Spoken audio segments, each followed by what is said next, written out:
Greetings, everyone. Rajee Narinesingh here, transgender activist, author, spiritualist, actress, reality TV personality.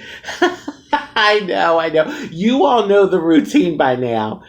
I'm a lot of things, y'all, and the list goes on and on and on.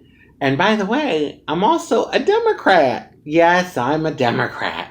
Well, recently, a good friend of mine called me and she was trying to convince me to vote Republican. Now, I love this person. She's been a really great friend to me, a big help in so many different ways to my life. And some of the stuff she was like pointing out, I could see, like I could relate to her stance or her point of view. But we have very different lives. She's transgender, but our lives look very different. She's a white transgender individual, and she's passable. So I would say 9 out of 10 people don't know she's trans, which means she can maneuver through the world looking like a just regular heterosexual woman, cisgendered woman. Whereas me, no, I don't think so. I mean, although recently, though, I gotta tell you, this guy that lives across the street from me and in the apartment complex across the street, oh my God, he's cute too. Oh, well, not gorgeous to me, but like attractive, decent looking guy. Young though, like in his early 20s. And I'm like, boy, if I am living up to the cougar name, I tell you, that's something else I am. I told you the list goes on and on and on. But no, the other day, he saw me getting out of my car, and we had seen each other a few times. And one night he was outside when I drove up, and he just had like shorts on with nothing else, no top, and just some slides. And when I tell you, I was like, double take. But anyway, he saw me get out the car, and I saw him, and I just kind of like smiled. And I see him start walking towards me and across the street. So I'm like, oh shit, is he coming over to talk to me? So long story short, he came over and he goes like, hey, how you doing? What's your name? Can I get your number? Da, da, da. Well, I gave him my number, and I'm like, wow, he's really close. We'll probably have a few late night booty calls. No, I'm a respectable trans woman. But he asked me to send a few pictures. I did. And then he says, oh, just making sure, no offense, but you're all woman, right? And I was like, what? Like, you don't know? So that's what I mean about our lives being very different. I'm not going to say who this person is because she is a famous actress and I would say socialite, but okay, maybe I'm exaggerating a little, but she's very talented. And like I said, I really look at her like a dear friend of mine, in my life, someone that's close to me. So anyway, our lives look very different. And because of that, I can understand how her thinking might be a little different and how she might be able to, or how she does relate to the Republican Party the way I just can't relate to the Republican Party. So, she said to me, she's like, well, no, you have to look at the larger picture. And she was going through some different things. And I'm like, yeah, and I know there's no president that's perfect. I mean, hell no. No one's perfect. I mean, people will make mistakes. And she was pointing out some of the benefits that some of the positive things that Trump has done for the country. And I was like, okay, yeah, I can see that. But as a multiracial, transgender woman of color, MRTWOC, multiracial, transgender woman of color, and with that sort of mindset, and what I've been through and experienced in life, oh my God, I'm getting hot, honey, talking about this. Politics and religion, 2 really heated topics. So, with that, there's things that I can't really connect to when it comes to the Republican Party. Number one, when I look at a Republican convention as opposed to a Democratic convention, when I see the Democrats, I see America. I see like a melting pot of people, which is the real America. When I see the Democratic Party, you hardly see, there's just not that much diversity. I don't know. According to her, she said that there's a lot of LGBTQ people that are that are Republicans, and I know that. But like, why are they in the background? And like people of color, if there's so many, like why don't you see it throughout the convention? I'm just asking. So another thing is, and for me, actions speak louder than words. I personally, as a multiracial transgender woman of color, feel like I have a better chance with the Democratic Party than I do with the Republican Party. I'm just saying, what do I know? I'm just a trans woman in this world. What do I know, right? But no, really, I do. And it's for different reasons. Now, did you all know, and this was quite interesting to me and very telling, that President Trump, in his 4 years of presidency, has appointed 198 judges, okay? 2 to the Supreme Court, and then the others to the different circuit courts around the country, right? There's one other president that's done it in the history of the country, and if I'm not mistaken, I think it's Carter. Don't quote me, but I'm pretty sure they said Carter. Okay, out of the 198 judges, how many judges do you think were people of color? Zero. Okay, now, you mean to tell me he couldn't find at least one qualified attorney of color to appoint? The law is basically what runs society, okay? Any society has their laws, okay? And that's what runs the society.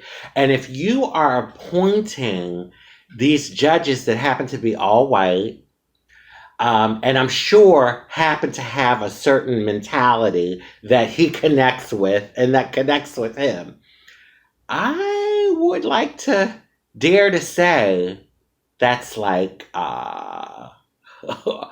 wouldn't you say, like trying to stay in power and dominate, that whole white domination thing? I mean, I'm just saying, and again, this is from my perspective, and this is what I'm observing. And, in many ways, I'm like asking the question, hey, I'd love to hear from you all. Maybe you all can tell me a few things that might shed some light, but really, I'm just saying. Okay, I had the wonderful opportunity to go to the capital of Florida in January of this year, before the whole COVID chaos here in this country. And I was really the first, it was a historical moment because I was a part of the first group of transgender women of color to go to the state capitol in Tallahassee and sit down and meet with some of the lawmakers there. And all of the lawmakers that we met with happened to be Democratic. There was a request put in for us to be able to sit down and meet with some of the Republican ones. No one accepted. Actions speak louder than words.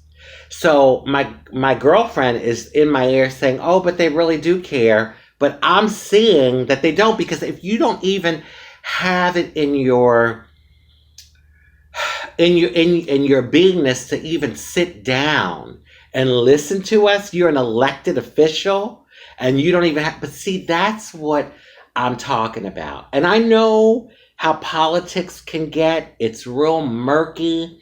And, my girlfriend was saying, well, if you think all the Democrats accept transgender people, you got to think, of course I know that there's Democrats that don't support the LGBTQ community. Listen, I have been discriminated in my life by all types of people. white, black, Indian, Chinese, Spanish, rich, poor, all sorts of religions and political affiliations. I mean, listen, you name it, I've experienced some sort of disrespect from the type of person. So, when I say that, all types, but I've also gotten respect and love from many too. I'm just saying, so I'm not like living in this other world, like so disconnected. I'm talking from real life experience, okay? So yeah, I know that on both sides, there's people that don't support. I know how politics can get. It's very murky, very convoluted. And so yeah, there's bullshit basically on both sides of it. I mean, hey, that's why I could never be a politician. Activism is the road for me, and being a creative spirit and combining my creativity with my activism, because when you're a politician, this whole thing of being politically correct can, in my opinion, oftentimes get in the way of being just and doing the right thing. I learned when I was up at the Capitol all of the games that are played. When a particular constituency wants to meet, if you meet with them, then you won't get support. You may not get support from your bigger constituency because they're the ones that support you and they're against this particular group. And I mean, it's just, like I said, a lot of BS. But I don't know. I just feel like I can play it. It's a safer road for me. I can play it safer if I vote and go Democratic. I wrote a letter and I did some correspondence when President Obama became president, and I received a couple acknowledgments back. One from President Obama and one from Michelle Obama. Now, granted, I know it was probably their people, their support staff. Oh, is my makeup okay, y'all? It's getting hot in here. Yeah, so I did the same thing when Trump became president, explaining to him that I'm a transgender activist and I'm very concerned with what's going on in our community, and I would hope that we have the support of his administration, et cetera, et cetera, et cetera. Zero response. Not even a bullshit response from, his office saying we received your package or whatever. Actions speak louder than words, okay? For me. Actions speak louder than words.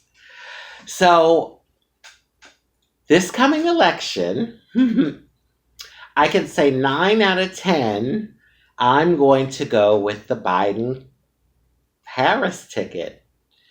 Yeah. Oh God, I'll tell you, wouldn't this be crazy? I'm just saying. Oh, God bless Biden, but like, what if something happened and like, oh, God bless his soul, he passed away. And then you know what the Constitution says, the vice president must become president if the president dies.